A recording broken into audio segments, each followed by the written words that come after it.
আওয়ামী লীগকে নির্বাচন ও রাজনীতি করার সুযোগ দেওয়া হবে কিনা তা দেশের জনগণ নির্ধারণ করবে বলে জানিয়েছেন বিএনপি মহাসচিব মির্জা ফখরুল ইসলাম আলমগীর। তবে হত্যা, দুর্নীতি, দুঃশাসনের দায়ে শেখ হাসিনা সহ তার সহযোগীদের বিচার করতে হবে। ফেনীর ফুলগাজীতে বন্যা দুর্গত মানুষের মধ্যে ত্রাণ বিতরণ কর্মসূচিতে অংশ নিয়ে তিনি এসব কথা বলেন। বিএনপির অবস্থা নিয়ে গণমাধ্যমে ভুল ব্যাখ্যা দেওয়া হচ্ছে বলেও অভিযোগ করেন তিনি। কামরুজ্জামান রাজীবের রিপোর্ট।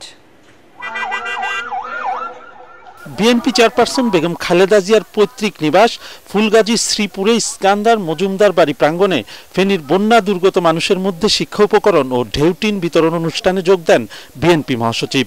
অনুষ্ঠানে মির্জা ফখরুল বলেন, দেশকে জঞ্জাল মুক্ত করে জনগণের নির্বাচিত প্রতিনিধির কাছে ক্ষমতা হস্তান্তর করার জন্য অন্তর্বর্তী সরকারকে কিছুটা সময় দিতে হবে।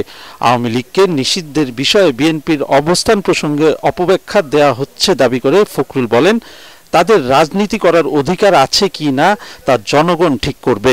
কে রাজনীতি করবে, কে রাজনীতি করবে না সেটা তো নির্ধারণ করবে জনগণ। আমি একটা রাজনৈতিক দল হিসেবে তো সেই নির্ধারণ করতে পারি না। সুতরাং এখানে কোনো ভুল বুঝাবুঝির অবকাশ নাই। আমরা কখনোই কাউকে কোনো দলকে নির্বাচন করতে দিতে মানা করিনি, কিন্তু যারা হত্যা করেছে, যারা মানুষ খুন করেছে, যারা অন্যায় করেছে, দেশের আপনার সম্পদ নষ্ট করেছে, বিদেশে টাকা পাঠিয়ে দিয়েছে, তাদেরকে অবশ্যই হাসিনা সহ সকলকে নিয়ে সেখানে বিচার করতে হবে, তাদেরকে শাস্তি দিতে হবে। সঠিক প্যাড আর সঠিক তথ্য দিয়ে এসব সামলে নিব এক হয়ে।